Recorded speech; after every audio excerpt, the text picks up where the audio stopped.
დიდი მადლობა საზოგადოებრივ მაუწყებას, რათა საშუალება მოგვეცა იმ ინიციატივის შესახებ ვისაუბროთ, რომელიც ჩვენს მიერ იქნა შეტანილი უფლებადამცველთა გაერთიანების მიერ სახელმწიფო საკონსტიტუციო კომისიაში.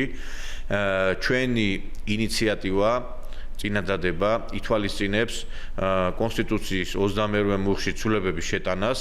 22 მუხლი ჩამოყალიბდება შემდეგნაირად, რომ საქართველოს ყოველ მოქალაქეს 18 წლის ასაკიდან აქვს რეფერენდუმში სახელმწიფო და თვითმმართველობის ორგანოების არჩევნებში მონაწილეობის ვალდებულება.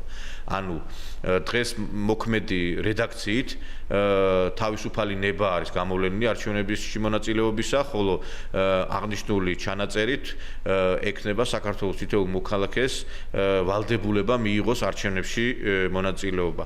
ანუ ეს აქ ჩვენ აი ამ ინიციატივ ამ წინადებამდე მივედით იქიდან გამომდინარე, რომ ყოველ არჩევნების შემდგომ არის საუბარი, რომ რაღაცა სომხური კარუსელი დატრიალდა, არჩევნების ბიულეტენები გაყალბდა, არის დაუსრულებელი ამის შესახებ კამპანია და როდესაც ამომრჩეველი მიდის დიდი რაოდენობით, აი უკვე არჩევნების გაყალბებაზეც აღარ არის საუბარი და სახელმწიფოებრივ თვითშეგნებაც იზრდება. თან ჩვენ ერთი რამე არის გასათვალისწინებელი, რომ ახალ ველოსიპედს არ ვიგონებთ. ეს მაგალითი და ეს პრინციპი დანერგილია ძალიან ბევრ ევროპულ ქვეყანაში და არაევროპულ ქვეყანაში. ანუ ეს არჩევნების სავალდებულო სისტემა მოქმედებს დღეისათვის ავსტრიაში, არგენტინაში, ბელგიაში, ბრაზილიაში, ჩილეში, კოსტა-რიკაში, ფილიპინებში, შვეიცარიაში, თურქეთში, ურუგვაიში, საბერძნეთში და ძალიან ბევრ ქვეყანაში. ზოგან სისხლისამართლებრივი პასუხისმგებლობა, ზოგან სხვა სამოქალაქო კუთხის პასუხისმგებლობებია დაკისრებული, ანუ სხვა პასუხისმგებლობები არის დაკისრებული ამ მიმართულებით, მაგრამ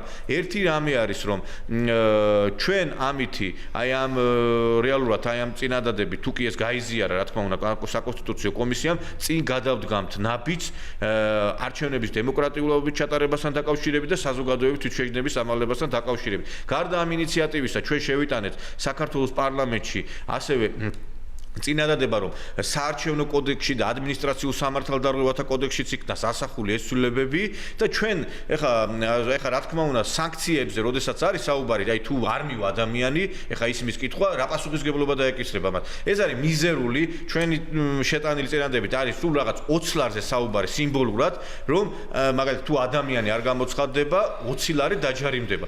ეხლა ეს კიდევ ერთხელ ვიმეორებ, სახელმწიფოს წინაშე ჩვენ ყველა თითოეულ ჩვენთაგანს აქვს გარკვეული ვალდებულება და არჩევნებში მონაწილეობაც უნდა იყოს ვალდებულება. თან ეს ვიღაცამ შეიძლება თქვას, ეს რაღაც ადამიანის უფლებებს ხო არ ლახავს და მე ხო არ მართლებს იმის უფლებას, რომ მაგალითად მინდა არ მინდა მონაწილეობა და არ მივალ.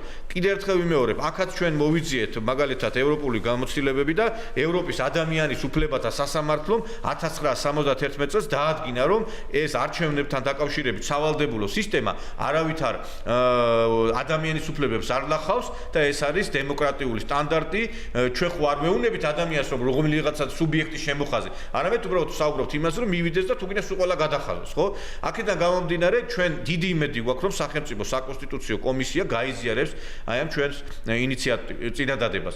აი ამ საკითხზე მუშაობდა ფართო ჯგუფი იურისტებისა და ამას ხელმძღვანელობდა სამართლის ექსპერტი, დამსახურებული პიროვნება აი ამ დარგში, ქალბატონი ლეილა არხოშაშვილი, რომელიც წლებია სასამართლო სისტემაშიც იყო დაკავებული, დღეს საადვოკატო საქმიანობას ეწევა, სამეცნიერო საქმიანობას და მე მინდა ქალბატონ ლეილამაც ორიოდე სიტყვა გითხრას აი ამის შესახებ, აი ამ მომზადებული პროექტის შესახებ, რომელმაც დიდი როლი ითამაშა თვითონ თავად აი ამ შემუშავებაში, აი ამ ინიციატივის.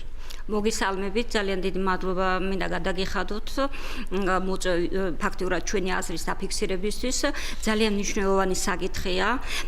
ესე იგი არჩევნებში მონაწილეობის ვალდებულება, როგორც ბატონმა ნიკოლოზმა განაცხადა, ეს არ არის, ესე იგი ჩვენს მიერ პირველად გაცხადებული და თუნდაც ასე ყოფილიყო, მაინც მეტად მნიშვნელოვანი იქნება, იმიტომ რომ ესე იგი მთელი კითხვით ნიშნები ისმევა, როდესაც არჩევნები ჩატარდება და იმის შემდეგ ამბობენ, რომ არჩევნები გაყალბდა, რაღაც არასწორად მიმდინარეობდა ეს ყველაფერი და ამიტომ ვალდებულები ვართ ყველა თითოეული მოქალაქე ჩვენი პოზიცია, ჩვენი ნება გამოვხატოთ და მივიდეთ საარჩევნო ყუთებთან.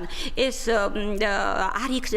რა თქმა უნდა არ არის რაღაცა უფლებების დარღვევა და ამის შესახებ ბატონმა ნიკოლოზმა ისაუბრა, რომ არსებობს გადაწყვეტილება, ესე იგი რაღაცა ვიღაცას კითხვით ნიშანი გაუჩნდა და მიმართა ადამიანის უფლებათა სასამართლოს და სასამართლოს მიერ მიღებული არის გადაწყვეტილება და ძალიან კარგად არის დასაბუთებული, რომ აქ ადამიანის უფლებები არ ილახება იმდენად, რამდენადაც ჩვენ ესე იგი ეს ჩვენი ინიციატივა და საერთოდ დანერგილი სხვა ქვეყნებში პრაქტიკა არ აიძულებს მოქალაქეს, რომ გინდა თუ არა რომელიმე პარტიას მიეცი ხმა.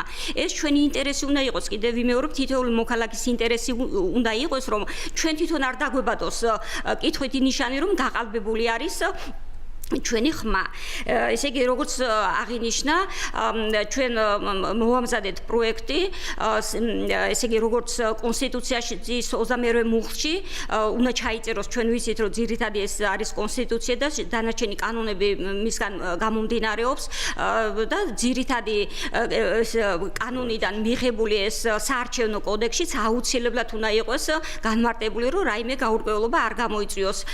ესე იგი, საარჩევნო კოდექსში ძირითადად ტერმინთან განმარტებაში არის მოცემული უფლებებზე არის საუბარი მოქალაქეების საარჩევნო უფლების შესახებ და სადაც ეს საარჩევნო უფლება არის, იქ ჩვენ ჩავწერეთ, რომ ეს არის ვალდებულება. ასევე პრინციპები, ეს არის ესე იგი მესამე მუხლი, მეორე და მესამე მუხლში გვაქვს შეტანილი ეს ცვლილება, ჩვენი პროექტი გაკეთებული და მესამე მუხლში პრინციპებშიც ანალოგიურად არის, რომ ეს არის ვალდებულება და არა უფლება საარჩევნო ესე იგი არჩევნებში მონაწილეობის.